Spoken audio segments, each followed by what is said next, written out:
Episode की starting होती है एक फ्लैश फॉरवर्ड से, यानी पहले हम फ्यूचर की एक छोटी सी कहानी देखते हैं। एक छोटा सा घर दिखता है, थोड़ा बिखरा पड़ा है लेकिन घर जैसा है। 15 साल की लड़की आशा ताकुमी किचन में खाना बना रही है। वो हल्के हल्के गाना गा रही है, आवाज़ थोड़ी कच्ची लेकिन बहुत प्यारी और खुश लगने वाली। वो सोनारे जैसा कोई गाना गुनगुना रही है और उसके चेहरे पर हल्की मुस्कान है।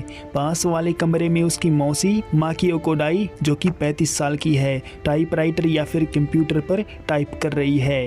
वो किताब लिख रही है। कमरा किताबों कागजों से भरा पड़ा है, सब कुछ वहाँ पर बिखरा हुआ है लेकिन आरामदायक लगता है, लेकिन वो कंफर्टेबल लगता है। दरवाज़ा खुला है, दोनों एक दूसरे को देख सकती हैं। आशा अचानक रुक जाती है, सोचती है शायद मैं गाना गाकर मौसी को डिस्टर्ब कर रही हूँ। वो शर्मिंदा होकर माफ़ी मांगने लगती है। सॉरी मौसी, मैं चुप हो जाती हूँ। लेकिन माकियो बिना सिर उठाए बहुत कैजुअल तरीके से कहती है, नहीं नहीं, जारी रखो। उन्होंने पूछा, वैसे कोई जस्टिन बेबियर का गाना गा सकती हो क्या? आशा एकदम चौंक जाती है। वो सोचती है ये क्या बोल रही हैं, लेकिन माकियो इतने कॉन्फिडेंस से कहती है जैसे ये सब नॉर्मल बात हो। आशा हंस पड़ती है या थोड़ा कंफ्यूज होकर फिर से गाना गाना शुरू कर देती है। फिर सीन थोड़ा आगे जाता है, रात हो जाती है। आशा बिस्तर पर लेटी है, उसको नींद नहीं आ रही। वो माकियो को देखती है, मौसी अभी भी काम कर रही है, उसके कमरे की लाइट जल रही है। आशा सोचती है ये घर, ये मौसी, सब कुछ अजीब लेकिन अच्छा लग रहा है।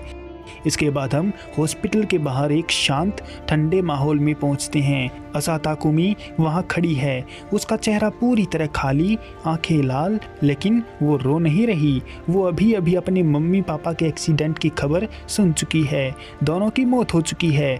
आशा बस खड़ी है जैसे उसकी दुनिया ही रुक गई हो। उसके आसपास कुछ रिश्तेदार हैं लेकिन सब दूर दूर से बात कर रहे हैं। कोई उसे गले नहीं लगा रहा, कोई भी उसको हिम्मत नहीं दे रहा। वो लोग बस आपस में ही बातें कर रहे हैं, कह रहे हैं अब इसका क्या करेंगे, कौन लेगा इसकी जिम्मेदारी को, कौन संभालेगा, हम तो नहीं संभाल सकते। फिर माकियो कोडाई वहां पहुंचती है, जो कि उसकी मौसी होती है। माकियो के बाल बिखरे हुए, चश्मा लगाए, उसका चेहरा थका हुआ।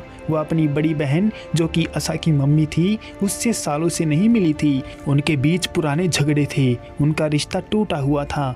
माकियो को खबर मिली है लेकिन वो खुद भी सदमे में है। वो आशा को देखती है लेकिन पहले कुछ नहीं बोलती, बस उसके पास खड़ी हो जाती है। एक रिश्तेदार माकियो से कहता है, तुम ले लो इसे, बाकी सब तो मना कर रहे हैं। माकियो थोड़ी देर चुप रहती है, उसके मन में पुरानी बातें घूम रही हैं, बहन से नफरत, मोहब्बत की लड़ाई। लेकिन वो आशा की तरफ देखती है जो अकेली खड़ी है, जैसे वो कोई बोझ बन गई हो। माकियो धीरे से कहती है, हाँ मैं ले लूँगी इसकी पूरी रिस्पॉन्सिबिलिटी, तुम ज़्यादा टेंशन मत लो। फिर वो दोनों हॉस्पिटल से निकलते हैं। कार में जाते हुए बहुत साइलेंस है। आशा खिड़की से बाहर देख रही है, कुछ बोल नहीं रही। माकियो ड्राइव कर रही है लेकिन बार बार आशा की तरफ देखती है। आखिरकार माकियो पूछती है, तुम कुछ कहना चाहती हो? आशा बस ना में सिर हिलाती है। वो लोग घर पहुंच जाते हैं। माकियो का घर पुराना, किताबों से भरा, थोड़ा गंदा और अंधेरे में डूबा हुआ। माकियो कहती है,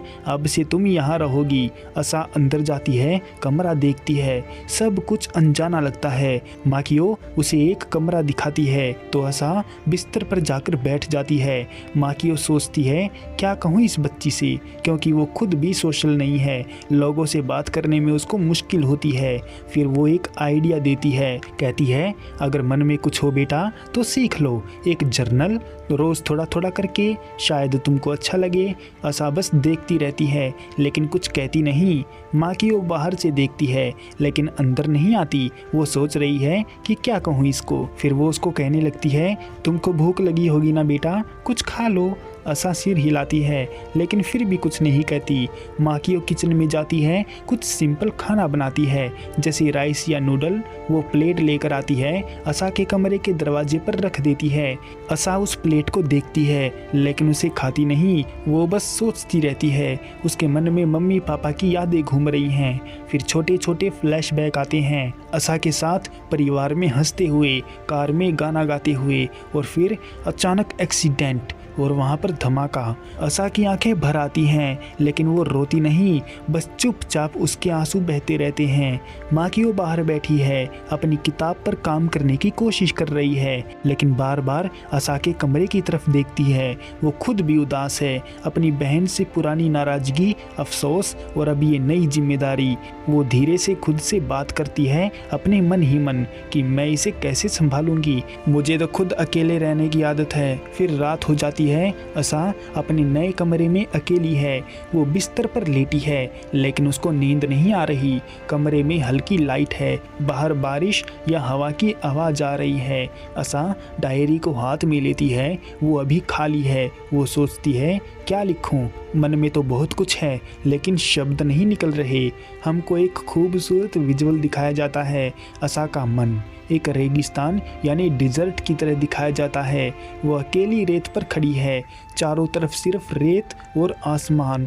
ये मोटा फेर है उसके अंदर चल रहे दुख का, जैसे वो सूखे रेगिस्तान में खो गई हो। वहाँ पानी नहीं है, कोई अपना नहीं है। ये सीन बहुत सुंदर तो है, लेकिन बहुत ही ज़्यादा सैड है। माकियो अपने कमरे में है, वो टाइपराइटर पर काम करने की कोशिश कर रही है, लेकिन फोकस नहीं हो रहा। वो बार बार सांस लेती है, थक जाती है। वो अपनी बहन की पुरानी यादें सोचती है कि वो कैसे उससे झगड़े किया करती थी, नाराज होती थी, लेकिन अब उसको इसका अफसोस भी है क्योंकि उसकी बहन जा चुकी है। माँ की उठती है, आशा के कमरे की तरफ जाती है। दरवाज़ा थोड़ा खुला है। वो झांक कर देखती है, आशा डायरी में कुछ लिखने की कोशिश कर रही है, लेकिन पेन रुक रुक कर चल रहा है। माकियो कुछ नहीं कहती, बस चुपचाप उसको देखती रहती है। इसके कुछ देर बाद आशा आखिरकार डायरी में कुछ लिखती है। वो लिखती है, आज से यहाँ रहूँगी, सब कुछ बदल गया है मेरी ज़िंदगी में। इतना लिखने के बाद वो ज़्यादा कुछ नहीं लिख पाती। वो डायरी बंद करती है, लाइट बंद करती है और अंधेरे में लेट जाती है। उसके आंसू आते हैं, लेकिन वो चुपचाप वहाँ पर पड़ी रहती है। लास्ट में एपिसोड क्लोज होता है एक सुंदर विजुअल से। आशा का रेगिस्तान वाला सीन फिर से आता है, लेकिन अब रेत पर हल्की सी हरी घास उग रही है और दूर कोई इमेज दिख रही है। ये दिखाता है कि उसकी ज़िंदगी में धीरे धीरे कुछ बदलाव आ रहा है।